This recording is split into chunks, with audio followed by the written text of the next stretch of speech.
whole job when I was in Iraq and when I was in Afghanistan was to just get me and my friends home.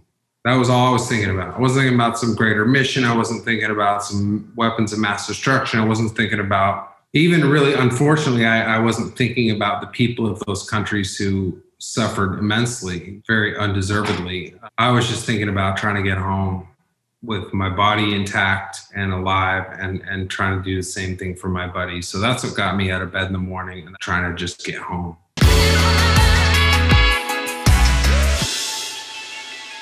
Peace, and welcome to another Cook on Monday Morning discussion. This is the finale to Cook on Monday Morning, the last episode ever. And what better way to end it than with a member of my family, my brother from another mother.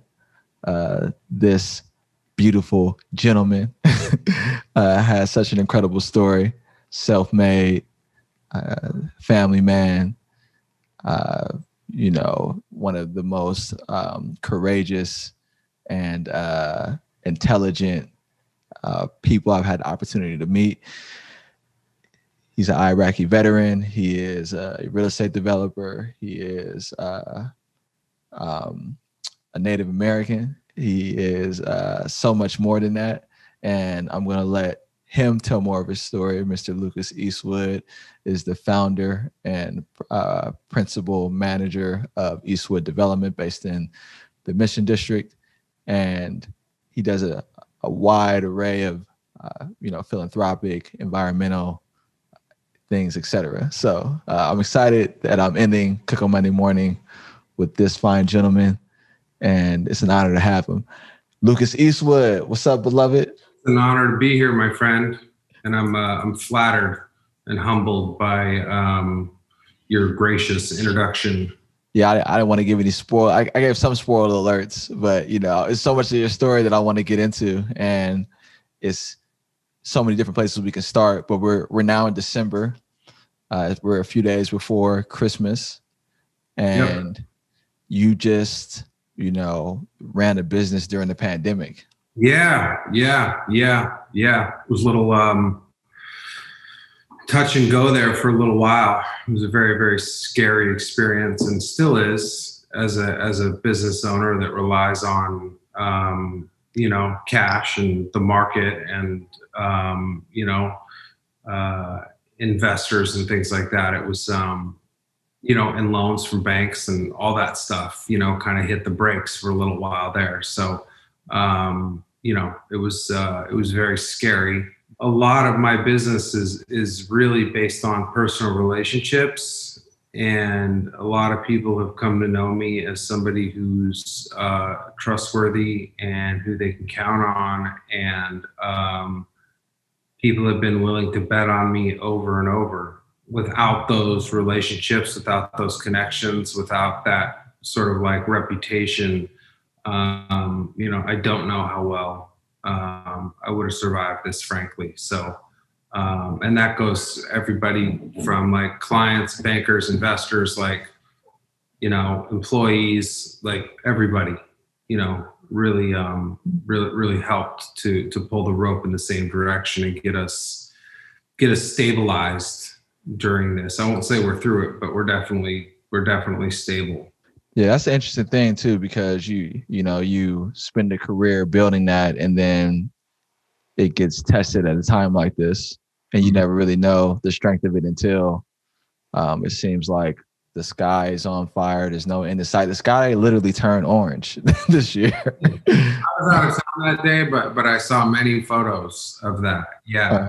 And you've had I would say a interesting path to get to this point, right? How long have you been in real estate officially? Since 2010. So 10 years.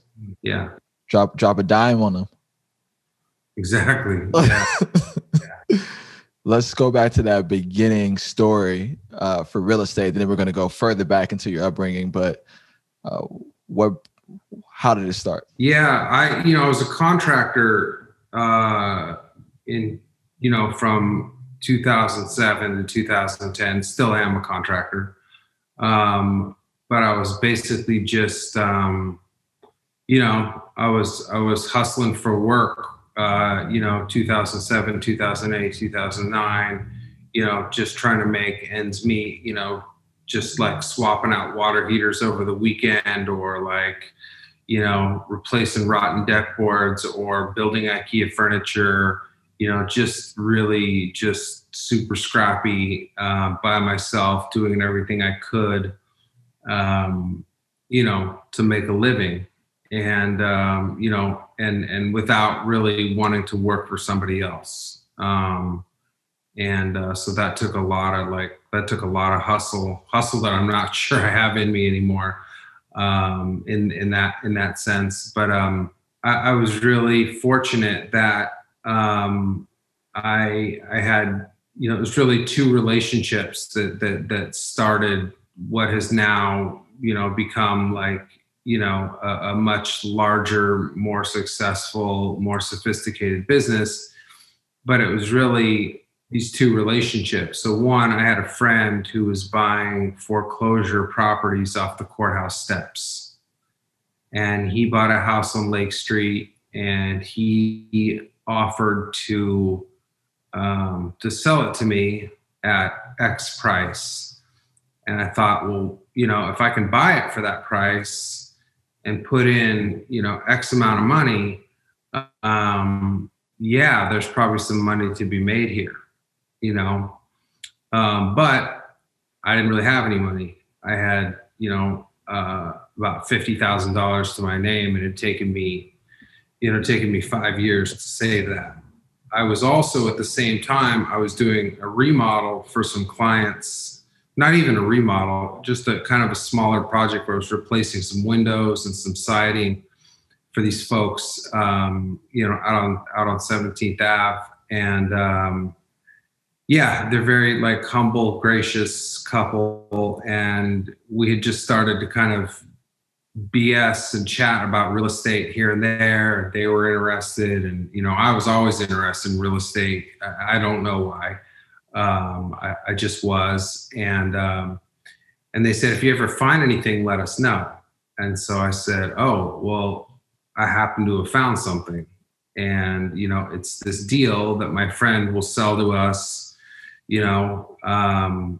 for a decent price, and I think if we partner up on it, we can make some money. So I put in my little 50K, they put in, $1 million. And, a year and a half later, we sold the place, and we both made, a relatively significant amount of money, very significant to me.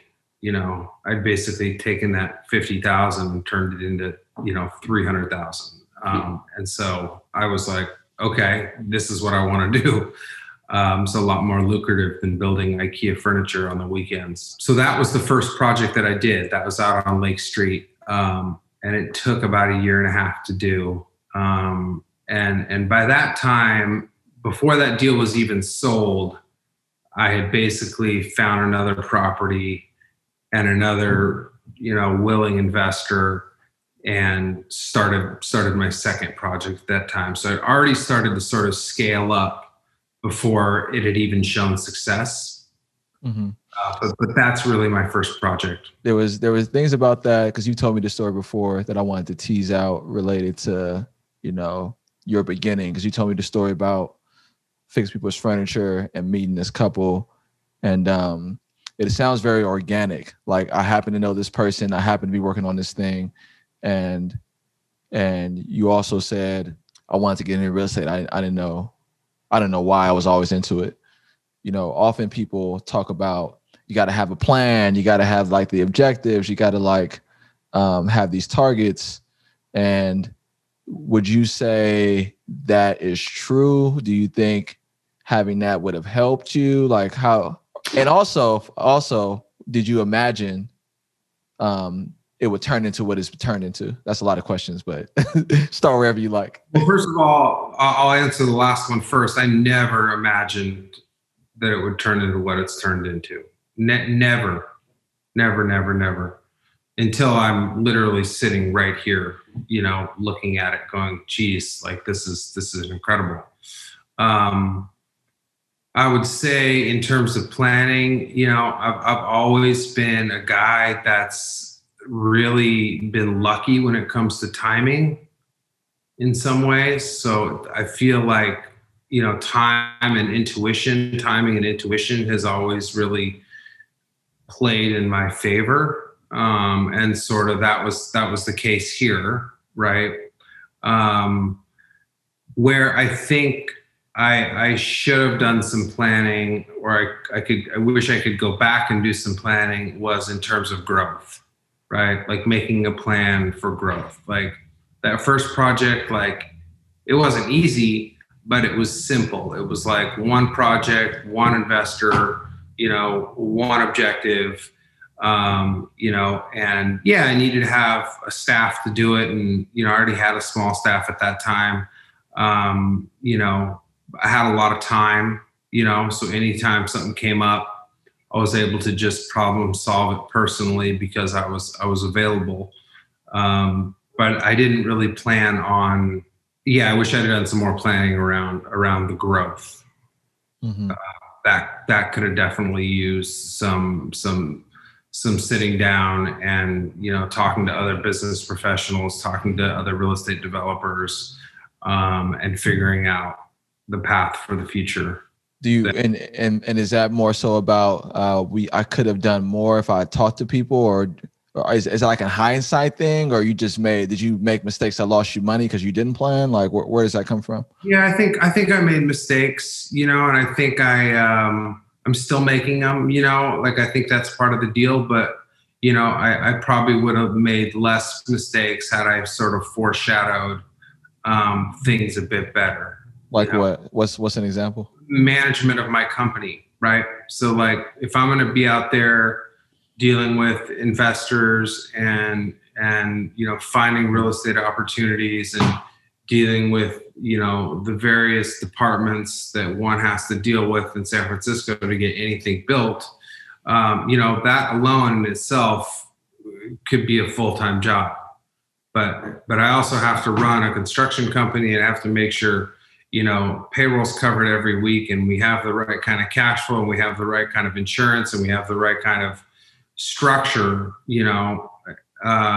and so I didn't really ever focus on the company. I focused on the projects, and I wish I would have sort of focused on the company and building the company, a little bit more than just the projects themselves, because it's fine when you're dealing with one or two projects, but once you get up to like 15, 18 projects, there's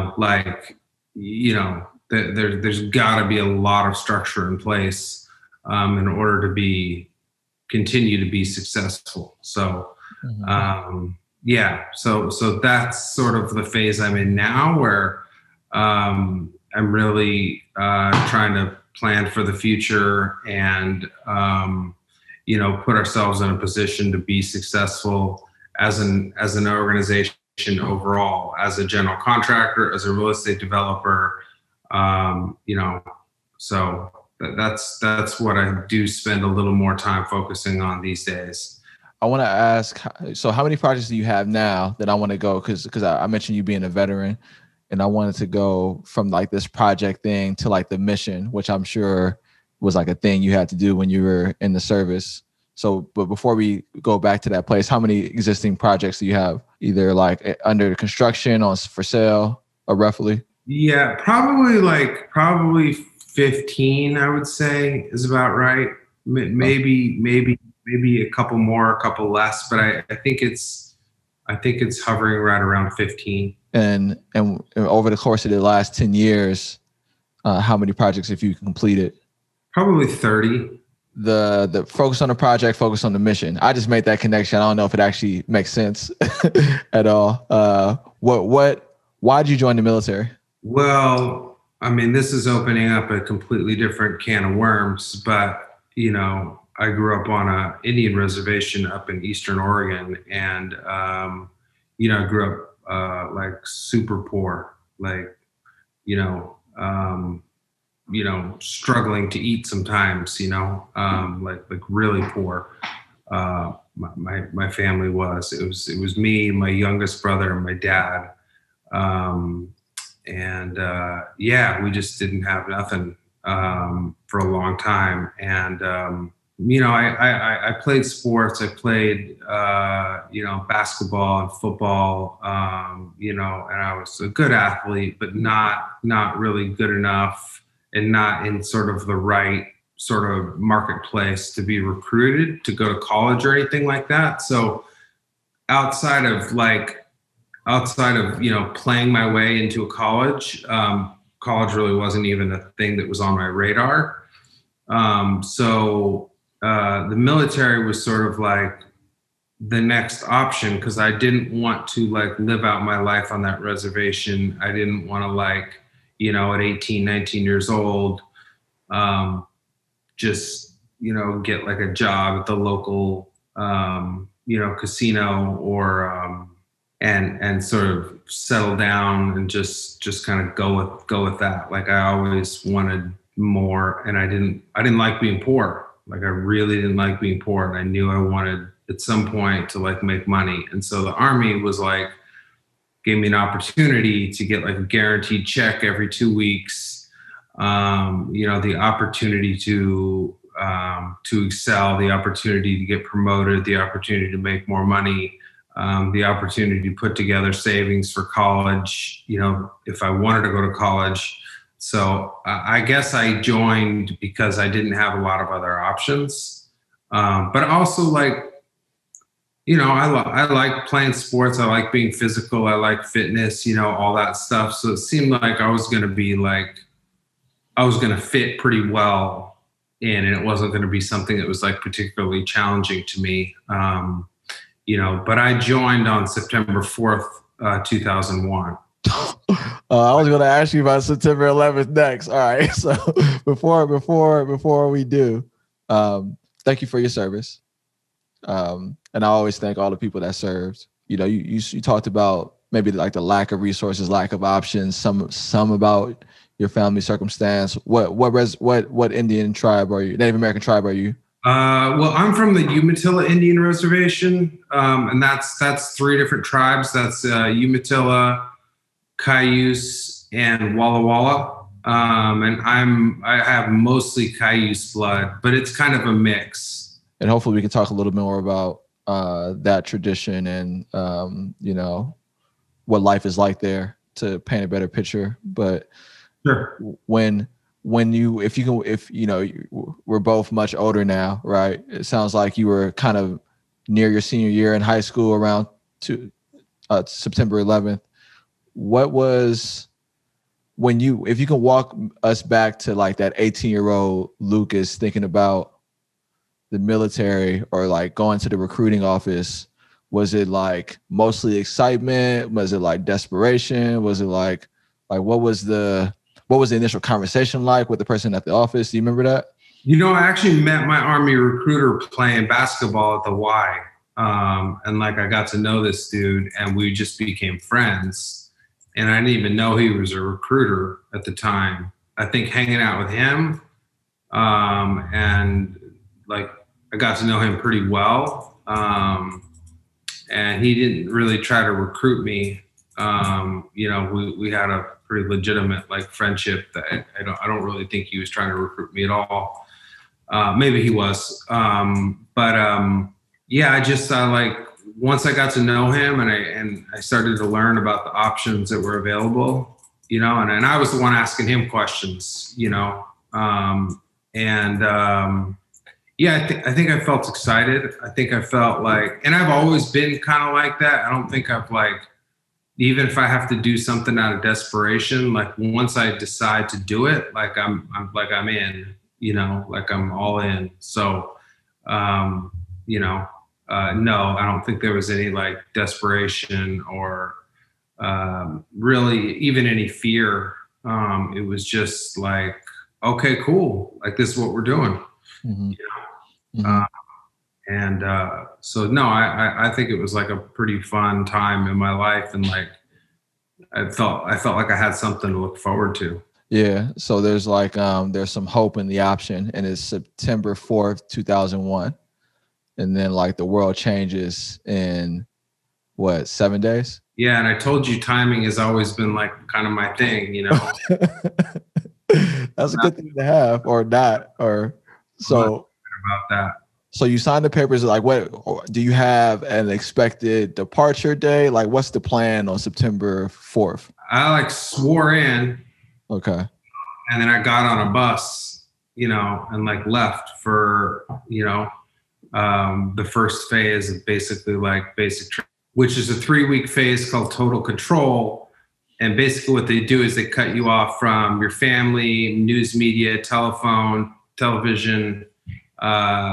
So you don't have contact with the outside world for 3 weeks. They really try to like sever that before your actual training starts. So, you know, you're exercising a couple times a day and you're eating, but you're not really doing much. You know, you're just kind of hanging out, you know, getting to know the guys around you, you know, because I was in an all-male unit. Yeah, so I didn't even know September 11th happened until probably like 2 weeks after it happened. You know, like my mom was the first person I called after this 3-week period was up, and she was just like losing it, you know. But there were like some rumors going around the base, you know, that I was on. But I was like thinking to myself, like, oh, they just tell everybody that because they're just trying to get you to like take it seriously. So I thought it was like just BS basically, until I heard my mom's voice on the phone, and like, yeah, and then she told me about it, and I was like, oh wow, you know. Yeah, that's crazy. That's crazy. So they really kept that rule about no media because because you know, I was like a sophomore in high school and they closed school. They sent everybody home. And then it was immediately like, you know, it was already like, oh, somebody from the Middle East, you know, it was so surreal, right? And so for you, your mom told you officially, and you were like in the apparatus, like the folks that are go defend the nation, right? And that's a trip. Yeah. So you find out after the training period, then what happens? Well, then I go through my training, right? So I think it was like 12 weeks of training in like specialty school. And then I think I went home for a week or something like that. Like I flew back home. And then I flew back and I went to airborne school because I was a paratrooper also. That program was only 3 weeks long. And then once airborne school was over, then I got basically assigned to my permanent sort of duty station, my like, you know, my base. I got assigned to it. And that was the 82nd Airborne. And that was just outside of Fayetteville, North Carolina, is where I was based. And you know, it's like there's some, I'm sorry to interrupt you. There's some significance to that number, right? 82nd Airborne. I feel like I've heard that. Yeah, there's a pretty history with that unit for sure. I remember during like basic training and boot camp and airborne school and stuff, you know, like, excuse my language, but this is a direct quote, but they're like, you fuckers are going to war. You better take this shit seriously, you know, blah, blah, blah, blah, blah, blah. And I was like, I wasn't convinced that we were going to war at that point. Like I knew what had happened, but I wasn't like, you know, I don't know. I didn't necessarily know what was going to happen. So, you know, I was just like, oh, they tell everybody that, you know, like we don't know what's going to happen. So I wasn't like I really wasn't thinking about it too much. I was just trying to excel at my chosen job. And like, you know, it's a very competitive environment, you know? And so I was focused on like just trying to get ahead of the pack. I was going to ask about that because it sounds like you did some stuff related to competition, but did you like, can you talk about who some of the guys were? Like, did you like it? Like, what was going on? I loved it for the most part. I mean, mostly it's like, I would say the army like was that I was a part of was mostly made up of like black and brown folk from like poorer parts of the country, and so we all have like a lot of like similarities in our stories, so I found the experience with my peers very, very relatable. And again, like I like that competition, I like going out every day and like, trying to beat whoever at whatever. I still have that like competitive spirit. So I pretty much enjoyed it for the most part. So the 12 weeks happens. They're like, you can curse on here. They're like, you fuckers are going to war. Take the shit seriously. You like whatever. When do you actually go to Iraq? Like, how much time is it between September 4th? Started with Afghanistan. So I went to Afghanistan probably 6 months after I got to my duty station. So I think that was like probably 9 months from the time I joined. So yeah, it was probably like the summer to fall of 2002 that I went to Afghanistan. Yeah, it sounds like that's a wide window. I feel like I remember the exact. I'm leaving the country to go to war. I feel like that'd be a very vivid day for me. Yeah, I mean, I guess I remember coming home more than I do leaving. More significance to me, What's it like when you get there? Hot. Okay. Temperature? A warm country. Yeah, hard to sleep, because it's so hot. Was it like, did you land and they just assigned you? Like, what was you arrived? What's the process? Yeah, I mean, my process was a little bit unique just because I was like with the special forces, so I was attached to the special forces unit to basically provide like support to them. So I ended up out on this little rock, on the Pakistani Afghanistan border, Pakistan-Afghanistan border. So I was just out on this little rock, and there was like 50 of us out there in the middle of nowhere. And like we would see like a helicopter every 2 weeks. They would like drop supplies, and so it was I was very isolated, and I had a very different experience than, because there are like big bases there, now, but like I got to Kandahar airport, I got off the plane at night, like it was hot, I went and I found my my cot, my place to sleep in, for the night. And then after about a week of sort of acclimating and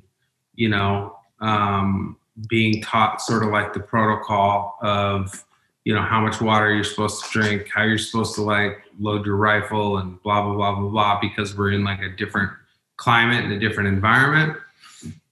So they teach you how to like take care of yourself in that environment.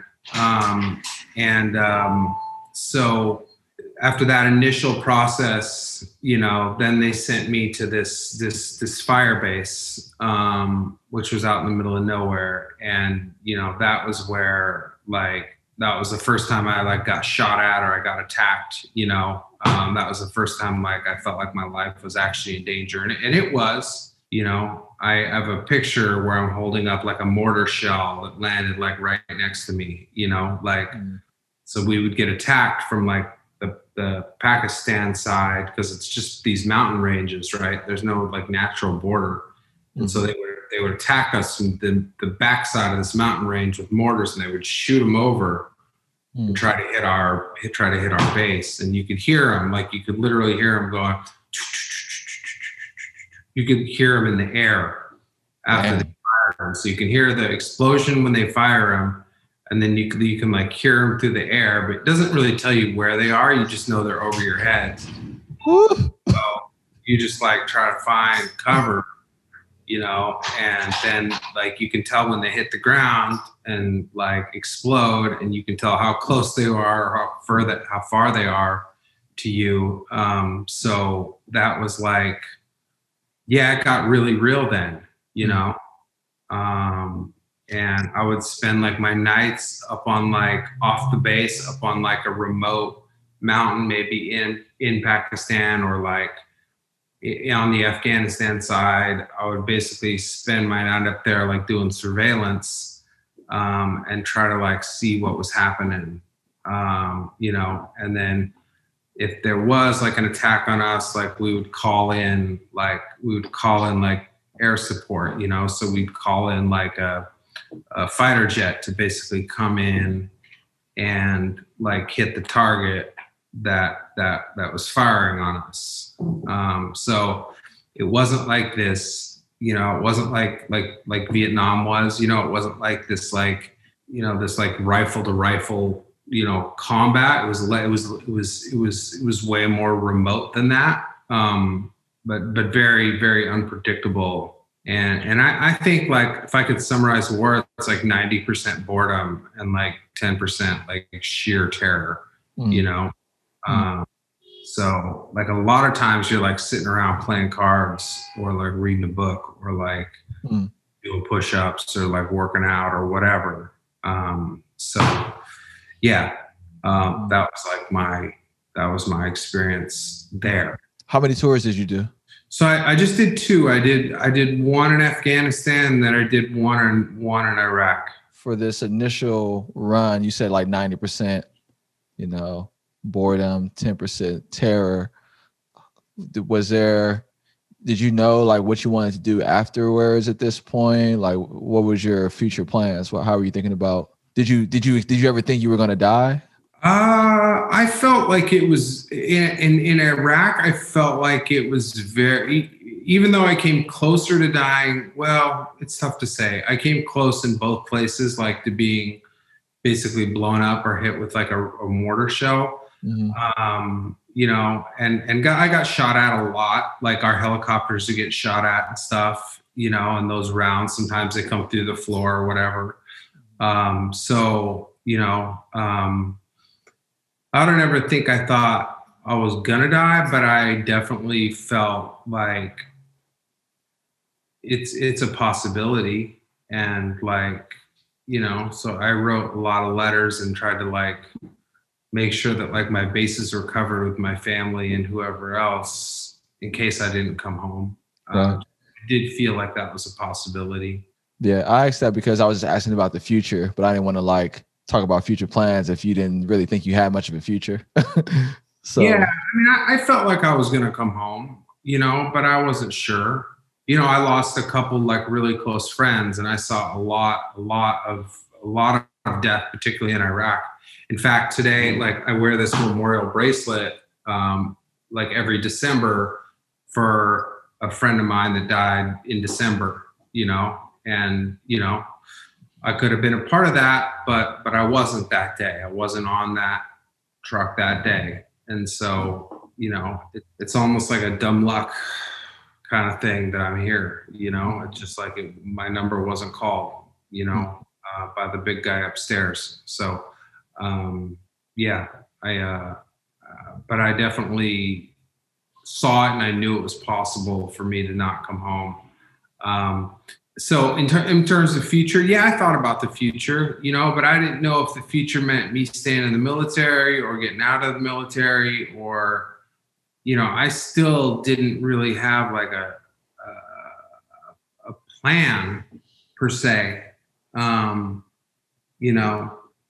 But then, you know, after my tour in Iraq, I think things really shifted for me, and like I was just in a really kind of dark headspace after that, and really decided that I wanted to get out of the military because I didn't want to ever end up back in either of those countries. So I wanted out. You know, my 4 years was up. I really wanted out. Yeah, and I know you have 4 kids. Yep. And you know that they're growing up very differently than you grew up. I want to come back. I want to talk about some of the ways that the military was like transformative for you. And I know that I know your political leanings now, right? Like your emphasis on social justice, your like your how much you care about progressive things, and but you know, some of the issues you have with how difficult San Francisco and the state makes it for people to do business. So I want to touch on some of that. But if you had a kid that wanted to go to the military, like how would you take that conversation? Yeah, I think I would be supportive. I mean, it's easy to say now because like I'm at least 11 years away from having that conversation with my oldest kid. Mm-hmm. But I think that most of the people that join the military do it because they don't have a lot of other options. So I don't necessarily see I don't see my kids doing it. Or but maybe, who knows? I don't really know. But I think I would be like pretty much supportive of whatever they want to do. That's kind of how I feel. Let's go back to that. Let's go back to Iraq and the dark place. The experience of veterans coming home is something I just kind of hear about like in passing, you know, but my perception is that people have a hard time adjusting. I'm sure it varies. People have a hard time adjusting once they get back. Like, and I should ask you, what have you seen for people as they come back? Is it kind of mixed? Is it mostly rough and some positive? Like, how are the veterans that you know transitioning? I mean, I think a lot of it depends on like your support system, to be honest. I think that drives really a lot of it. Like if you have like a lot of support, and you have a family that was there for you during your service and, you know, sending you letters and supporting you during your service, then I think it's an easier transition. It also depends on what you saw and what you experienced and how that affects your psyche. You know, like a lot of the stuff that I saw affects me more today than it did, 20 years ago, or however many years ago that was. Mm. But yeah, a lot of the stuff that I experience now. I think a lot of it like was sort of dormant at the time, and that's just a survival skill, right? It's just like, it's just too heavy to deal with in the moment. So, but like my moment when I came back from Iraq, yeah, I just felt like, fuck this place, like fuck this, like we're going over there. We're getting killed for no fucking reason. Like, this is just stupid. And like, why would I ever want to be a part of it?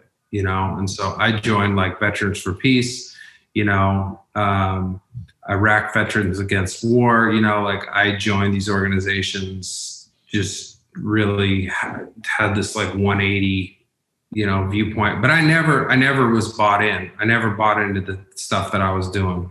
My whole job when I was in Iraq, when I was in Afghanistan, was to just get me and my friends home. That was all I was thinking about. I wasn't thinking about some greater mission. I wasn't thinking about some weapons of mass destruction. I wasn't thinking about Osama bin Laden or Saddam Hussein. And, even really, unfortunately, I wasn't thinking about the people of those countries who suffered immensely, very undeservedly. I was just thinking about trying to get home with my body intact, and alive, and trying to do the same thing for my buddies. So that's what got me out of bed in the morning, and that's what kept me like working hard at my job, was trying to just get home. Yeah, I forgot about weapons of mass destruction. So you just brought that up, and I don't mean to laugh, but like I remember like the little. You got a story about that? Did you want to say something about that? I said I didn't find any of them. Oh yeah. I'll leave it at that. Right. Yeah. Yeah, because I remember the news reports, and I was, I'm in college at the time, and yeah, Iraq came later, obviously. Yeah, it was just like weeks went by, no weapons. no weapons, but you were out there how did it work? How, like you did a tour, you came home, and then they sent you back? Like what? Yeah, I was deployed for, 6 or 7 months at a time. Um, and then I came home and I was home for like a year, and then I would get sent on other little like domestic like missions. Like I taught cadets at West Point for like a summer. That was kind of a cool assignment that I enjoyed. And then it was actually at the end of that training, that I got orders to go to Iraq. So it was like I just finished that training. I enjoyed that summer. I was like 45 minutes out of the city, so I got to see New York and got to experience New York. And I was only working like 4 days a week, so I spent a whole summer of basically like 3-day weekends in New York City.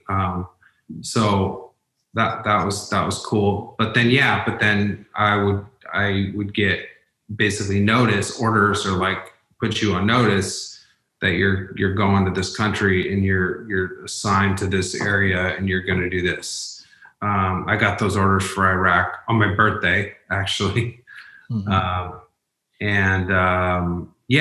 And I just I knew it was going to come eventually. Like I knew we were going to go. Happy birthday, huh? Exactly, timing, man. Always. Well, let's come back to coming home permanently. Mm-hmm. So did you know where you wanted to like set up a shop and live? Like what was the transition back to? It's like it's crazy to think about, but over 4 years, I made like zero plans for the future. Mm-hmm. Zero.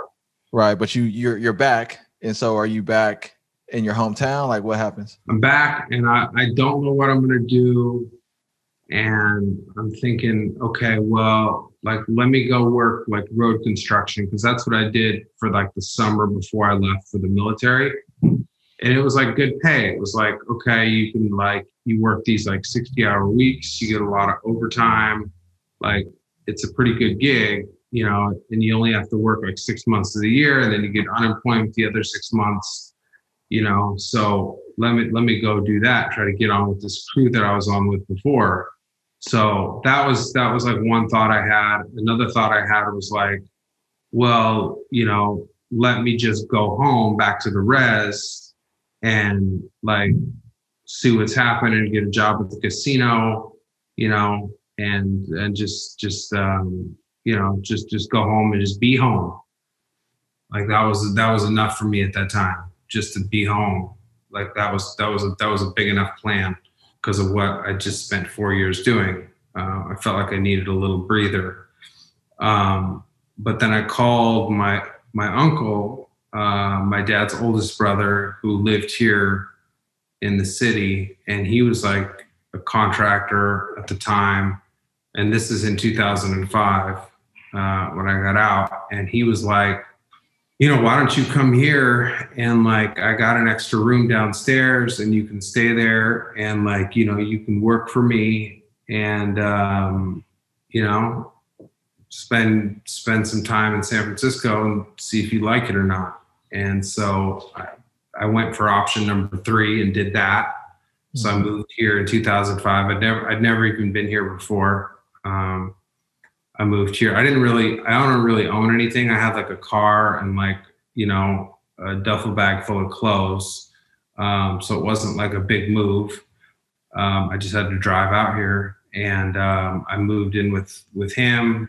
Yeah. And just started like working for him, and he was a contractor. So, I was just doing like, basic work. And he's like, I'll pay you the same that I pay like the day laborers, like the day laborers on Cesar Chavez, which was like, at the time it was $100 a day plus lunch. Mm-hmm. So I did that for a while, and just went to City College and thought, okay, well, maybe I'll do I'll get some credits here, and maybe I'll go get a degree in like kinesiology, or like, something related to like health and fitness, because that was still something that just always like interested me, still does.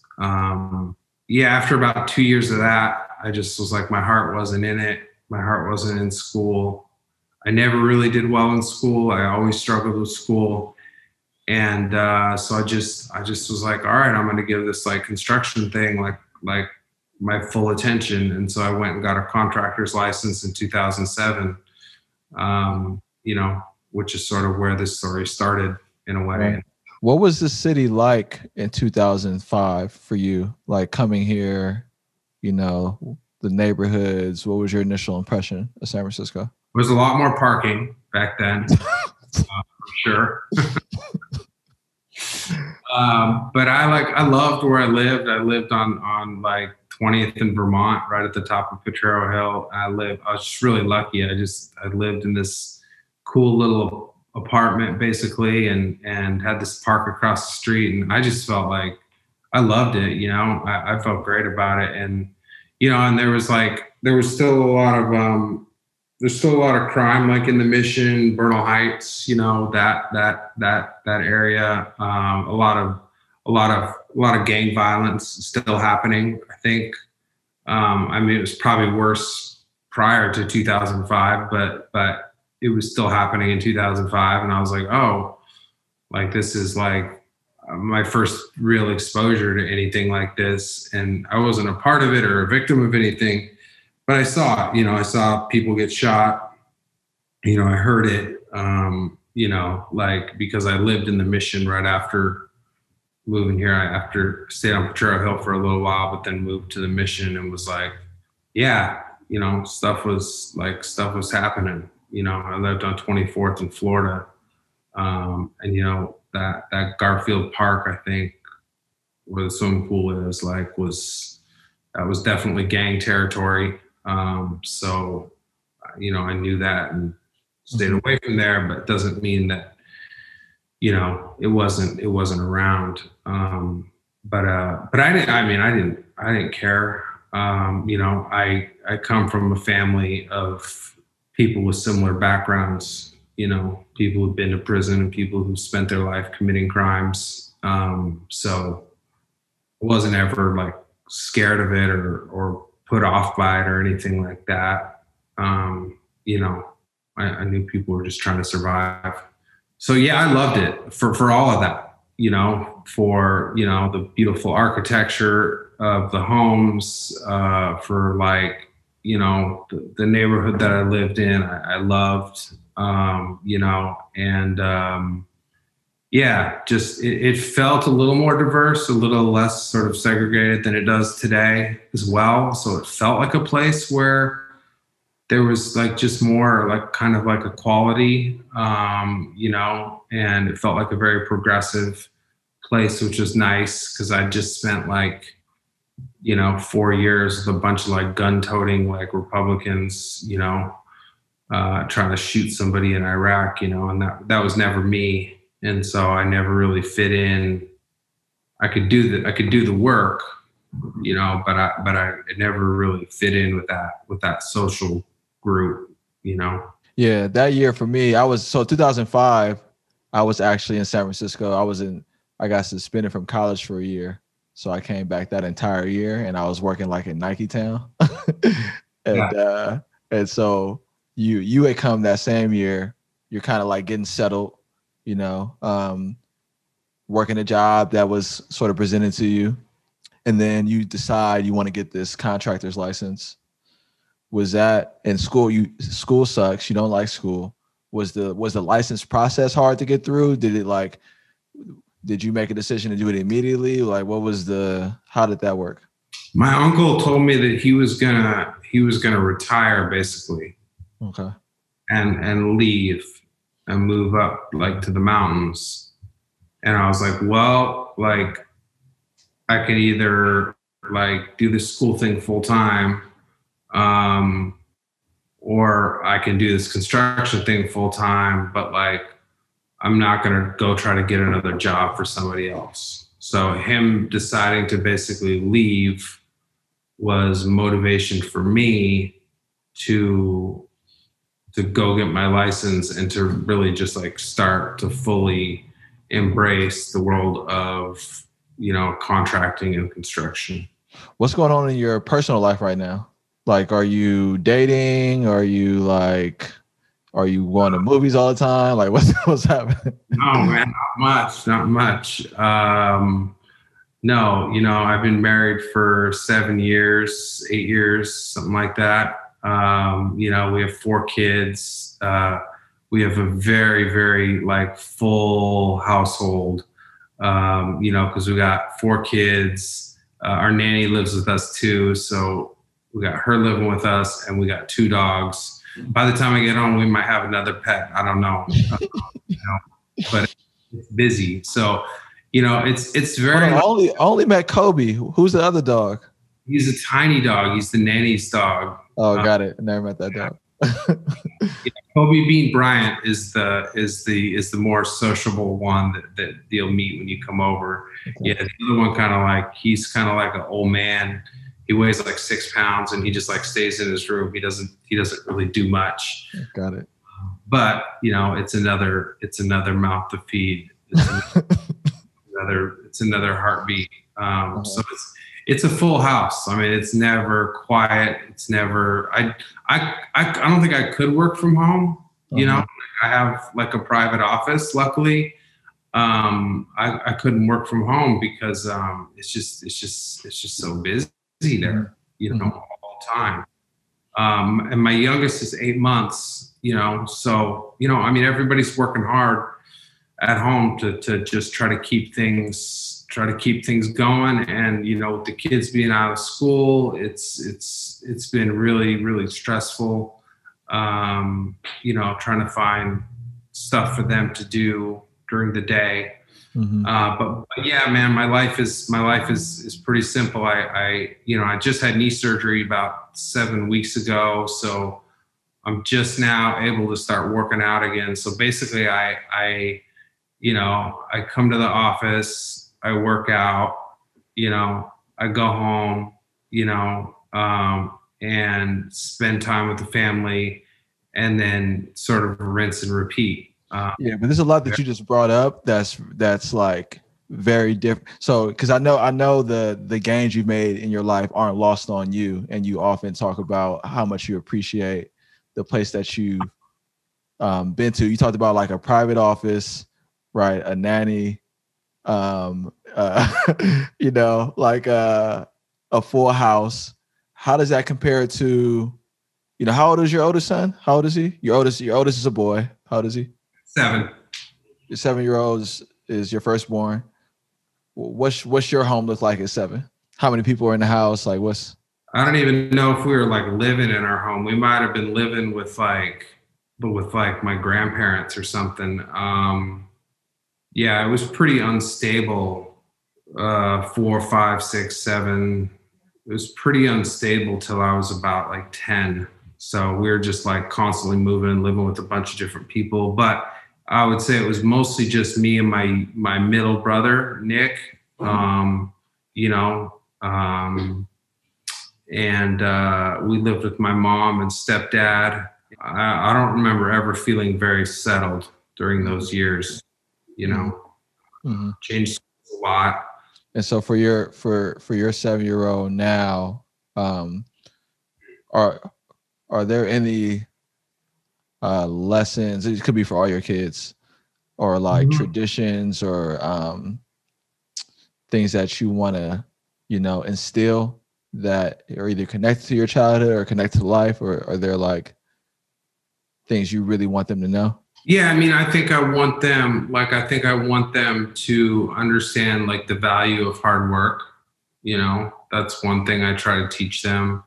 I want them to be connected to their. I mean, one of the blessings actually of growing up on a reservation, at least for me, was I grew up with 50 family members, within like a 2-mile radius. So I was constantly with family. Like my best friends weren't friends; they were like my cousins. Like I grew up like with my family. And so trying to like expose them to that, because that's pretty powerful. Like I never met my grandmother or my grandfather because they my grandfather died in prison. My grandmother died really young. So they weren't around when I was born, but I try to take my kids back to the reservation, at least once or twice a year so that they can be connected with that multi-generational like group of people who like knew my grandmother or like knew my grandfather or knew my dad. My dad passed a little over 10 years ago. um, you know but just so they can feel connected to that land, and that we've been on that land. Our tribe has been on that land for 500 years, so we've been fishing in the same water for 500 years. Like I want to share that with my kids. Like I feel a connection to my ancestors when I go home. And there's a lot about the reservation that's tough and pretty unsavory. There's a lot of parts that I would like them not to be exposed to. There's a lot of like drug dealing and gang banging and stuff like that like happens in my family, and I don't want them to not be exposed to it. But like that's not really what I'm taking them up there to show them. I'm taking them up there to like hear the songs, participate in the ceremonies, like do the stuff I did when I was growing up. That's the interesting thing too, that there's like, it sounds like there's some like dysfunction and self-destruction which happens, or definitely happened in my neighborhood within my family coming up. But then there's also these very there's all this history and like all these like old traditions. And so, one would think that because of the potential dysfunction, keeping and carrying all that would be difficult, but it sounds like it's still going. Like whatever is happening with people's personal lives hasn't kept them from imparting those lessons, keeping those things up. Like, are these some of the same people, the people that are struggling are also carrying these traditions? Yeah. So there's like a duality there for sure. Yeah. Mm-hmm. Yeah. How do you, and what's your reflections on that? Like, why do you think that is? I think the generational trauma, I think, is like, something that's very real and resonates a lot with me. But also like when a song has been in your family for 500 years, there's just like, it's almost like in your blood. Mm-hmm. Like you can't even run away from it, and I didn't actually start to realize that until I had kids. Like I kind of avoided the reservation, quite honestly. Mm-hmm. 'Cause I was just like, that place, like, I made some mistakes growing up there, and I just felt like it was like a bad place, and it was like full of unsavory characters because I had, the reservation that I knew. But it wasn't until I was a little bit older and I started having kids that I was like, oh God, there's like so much that like I learned and I was a part of, and like, there's so much like family that we have here and people that like love us, and like don't judge us, and like just are happy when we come and see them, and they want to know my children, because they knew that their great grandmother, yeah, there's like a lot of that duality going on. It reminds me of when you were talking about the music, it reminds me of gospel music that I had to sing, that I was forced to sing when I was a kid, and coming back to it as an adult, and and how moving and grounding or like uplifting it is, like those early, especially the music, it can like, you feel really connected to it. That's the easiest way for me to like tap in. So we talked about, you got a dime under you, and you did mention your dad. I wanted to talk about him for a second, and this like, because 10 years ago is when he passed. 10 years ago is when your business kind of really started. Mm-hmm. Was there a connection there at all? Like, did it? Yeah, there was. We were talking a little bit, not that much, a couple times a year. we were talking, and but he never really got to see my life that I was building for myself. So, and he obviously didn't meet any of my children since my oldest son is 7. So yeah, I feel like, he missed a lot. That's why I like going back to the reservation, is because like everybody knew him. So there's like this familiarity when you like know somebody that like, knew your dad, and like you guys can chat about that or whatever. Like they can tell my kids about their grandpa, you know. Mm-hmm. Like that's as close as we're ever going to get to like having a connection with him. So that's like important to me. I mean, because I would imagine like going through that and starting a company isn't easy. What was that first year like? Well, I started the company in 2007, but I think I was really easy. It was really easy for me back then to compartmentalize things. Okay. So that is a skill that I, attained as a child, because, like who wants to feel hungry or poor or whatever, it's like, you just learn to like shut off those feelings. And, and then going into the military, same thing, right? Like you see things that, no human should ever have to see.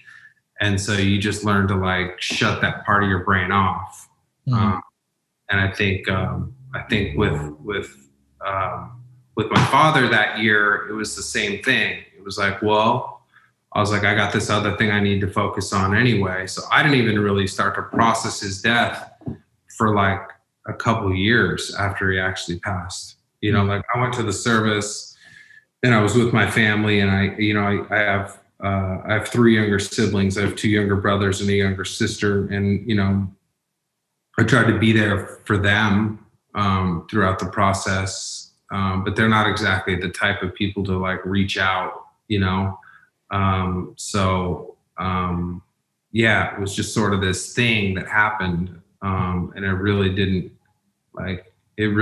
come like full circle, probably until like 5 years. When he passed 5 years ago, I was like, that 5-year anniversary came up and I was like in pieces, I was like, oh my God, like I can't believe that happened. I got like really sad about it. And then this 10-year piece happened, and we were going to do this big memorial this year, and obviously weren't able to do that because of COVID. So, we're going to do an 11-year, hopefully it's 11, maybe it's a 12-year memorial, but we're going to go back up there and try that again. But like, me and my brother, I did go up there. Me and my brother like went out to like, some of his old spots where he used to like hunt, or fish, or like his favorite like places to be, my dad's favorite places to be. And so I was able to like feel like kind of a connection with him again, by like visiting those spaces. Are you comfortable getting into like how he passed? It was accidental. That's all I'll say. So I want to talk a little bit more about your family, and then I kind of want to go into some lessons from business, and then we'll go into our rapid fire portion. Okay. So at some point you get married. Yeah. That was you had to 2012. We had just gotten together when my dad died. So that was yeah, we'd been together for like 6 months. He died in July. So we'd just gotten together at the beginning of 2010. It was like a relatively slow moving courtship, but it was cool. It was really a special time in my life and in her life. Yeah, it's a trip because, it's like you meet this person and then like 4 kids later, and then like 10 years later, and you're kind of doing your first deals. They're working out, and like you have this whole, other life.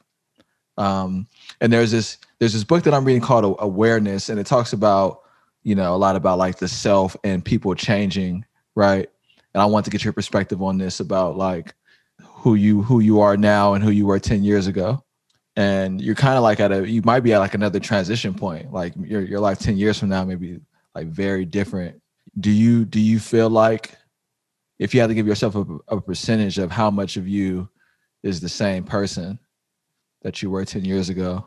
It does. I would say like 30% of me, is like the same person, like I think, yeah, I've changed a lot in 10 years. And I think a lot of that has to do with having kids. Mm-hmm. Right? So that kid thing, like that changes you or changed me. I think it changes a lot of people. I've been challenged a lot in the last 10 years, like with my health. I think I have a lot of lingering health issues from my job in the military, from being a paratrooper. So that's been challenging, and so that's changed me a lot. And then this business and the growth of this company is like, I never expected to be so work focused. I always worked hard, but I never expected to be for it to own me, like, and that there's no days off, and there's no getting away from it. But I found something that I love to do. I think 10 years ago, I was like, well, what am I going to do? Like, I'm kind of doing this right now. It's like cool, but I don't know if like I was as invested as I am sort of now. Yeah. So, and I think I grew up a lot. I think like 10 years ago, I was 29 years old, and I was like still a kid in a lot of ways, and had a lot of growing up to do. Mm-hmm. And I think I've done a lot of that in the last 10 years. Yeah, yeah, and Eastwood Development is a successful company. What would you say the company stands for? What do you want it to stand for in San Francisco in terms of the work you do? Well, there's a long answer for that. Because there's so many answers for it. I think I want the projects that I do to be like architecturally significant. So I think I want the design of my buildings to be something that is special, that stands out. I will have sort of left my mark on this city in a very tangible and elegant like way. Two, I think it's about the people who work here. It's about giving people opportunity. It's about giving people a voice. It's about creating like a family environment inside the organization. Three, it's about really trying to take an active role in participating in the communities that we work within, whether that's like, buying coffee from the coffee shop on the corner, because it's the closest to the project, for a year, that's a small way, or whether it's a bigger way where, we're building units that go to people who couldn't otherwise afford them. So we're participating in like, the down payment loan assistance program, and that we are, really trying to be more intentional and philanthropic with our, with our profits and our success, and really trying to just be a good person. Like this is a company like my kids live here, like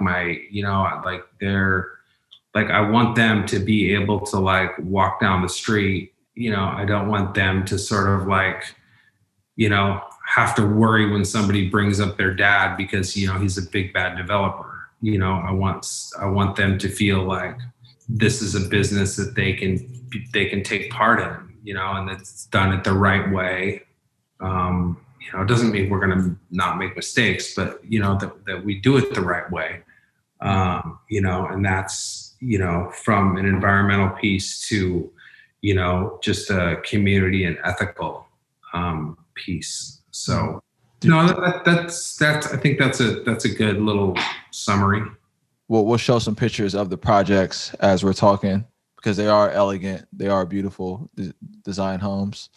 Being someone struggling to live in this city, that down payment assistance sounds so like something that I want to participate in. It's a cool a lot of my community work has been supported by you. So, the philanthropic work, I know you started and that you want to do more of. This thing about like success, which for people who are high capacity, competitive, growth minded, I know you have like this growing business in Portland. You might be thinking about other cities. Do you have a definition of success? I mean, for me, it's like staying happy in my work. Like that's success. Like I think that financially, like I think that I've reached a certain point where I'm probably going to be okay personally, like no matter what. I think I've reached that sort of like level of personal success and wealth attainment. But I want to wake up every morning and do something that like inspires me and inspires the people around me. That to me is like success. Yeah, that reminds me. We should talk about a few of your inspirations for all of us that want to be inspired. We seek inspiration. You named your dog after Kobe, I think before Kobe passed, right? Yeah. Kobe Bean Bryant. Yeah. What are those? I mean, talk a little about your inspirations, and then we'll go into the rapid fire. The people that inspire you. Yeah, well, the two you mentioned, obviously, I think, there's another family here that does what I do, the Taboni Group, and it's become this sort of like family legacy business. I think that's inspirational. Like that's something I want to create, where, they might be in business, 30 years longer than I've been, but it's become like a family business. And I think that's something that like I really look forward to. So I sort of look at them, and I know them as well. Not well, we don't like hang out, but I know them. And I look at what they're doing and it's inspirational for that reason. And then I don't know if I have a lot of people that I look up to or am inspired by, like consciously. I'm more sort of driven by trying to make those around me as successful, and trying to give everybody like a leg up. So I'm more like driven by trying to like help somebody get ahead than I am by looking at somebody who's got ahead. Does that make sense? It does. Yeah. Yeah. That's like a big part of what makes me tick. Yeah. And I feel like, you've been that for me. You supported me and supported me with your time now, supported me in other things that I've done. Help talk me through some of my personal struggles. Good man, good friend. And so is there a major misconception or a few misconceptions you want to debunk or address about going into real estate? It seems like the thing that like everyone thinks they can get rich quick at. And maybe maybe it's Bitcoin today, actually. Maybe Bitcoin. Yeah, no, it is. And that was the one thing I was gonna poke holes in that theory, that it's like, it's a hard living. Like it looks, when you look at the numbers, you think, okay, well, God, this guy's just like walking away from this deal with like millions of dollars, but you're not counting like, the 5 years of financing costs and the real estate commissions and the transfer tax and the fees here and the fees there, and the cost of construction, and it looks like easy money, but it's not easy money, and the margins aren't what most people think that they are. If you just look at it sort of like, without any insider knowledge, it looks like, oh, you paid $1.5 million for that, you sold it for $5 million, you must have at least made, $1 million. And that's just not the case all the time. There have been deals, when you do this long enough and you do enough deals, there are these deals where, you make a large sum of money in a very short amount of time, and, you hit a home run. But, for every home run, there's like, there's either like a strikeout, 5 strikeouts and 10 base hits, so it's not easy money, and it's really hard work. That, like, if you're going to get into real estate, like, you got to play the long game. Like, this is not something to come into, and try to jump in with both feet, unless unless you have staying power, unless you're willing to commit to staying in the industry and riding out the hard times. It's like, don't mess with it, because you're more likely to get burnt than you are, to walk away doubling your money. Yeah, it's like the process will reveal who you are, Yes. And it's been an awful year, and it's like I had 8 projects that were slated to come to market this year. I mean, this is a tough one, Mm-hmm. Yeah, and you're sticking with it. Well, the nice thing for me is I got no other options. I got no education. My wife's not working right now, so it's like, yeah, this is what I do to keep food on the table, and I still love it. I mean, I'm inspired by it every day. Do you think there's some benefit to having no plan B? Like, this is it? Yeah, or no pressure.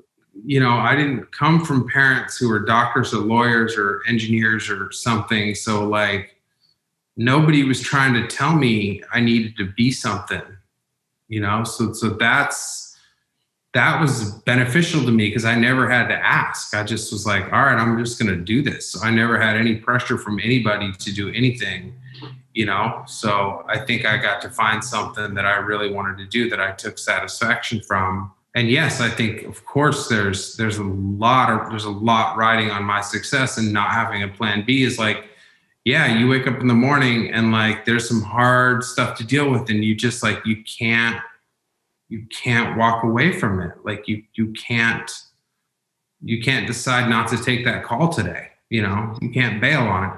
You ready for rapid fire? Yes, sir. This is Lucas Eastwood, Eastwood Development's rapid fire section. Do you meditate? Yes. Do you have a motto? No. What's one book you would recommend? The Miracle Life of Edgar Mint. What's your idea of fun? Working. What's your favorite food? Pizza. What is your present state of mind? Calm. What's one personal weakness you can forgive in someone? A bad attitude.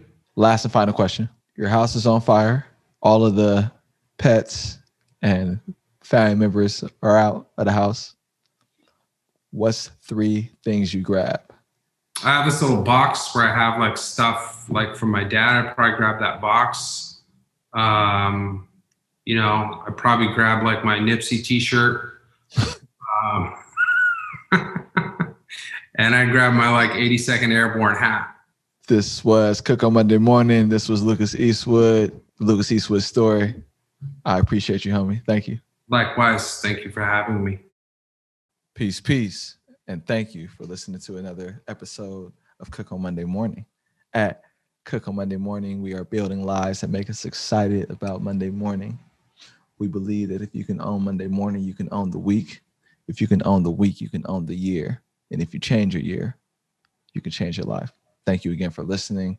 And thank you for subscribing. Please do so if you haven't already. I'm grateful for your support. Please share the podcast with a friend. Also, help us grow this community of doers. Please take a minute to also rate and review the podcast on Apple, leave a comment on YouTube. It really helps people hear about and find what we're doing here. If you're interested in starting your own podcast, I wrote an article. It's called How to Start a Podcast During the Pandemic. You can check the article in the description box if you want to see how I started this one, the equipment we use, some book recommendations that'd be helpful to consider. Check that out when you get a chance.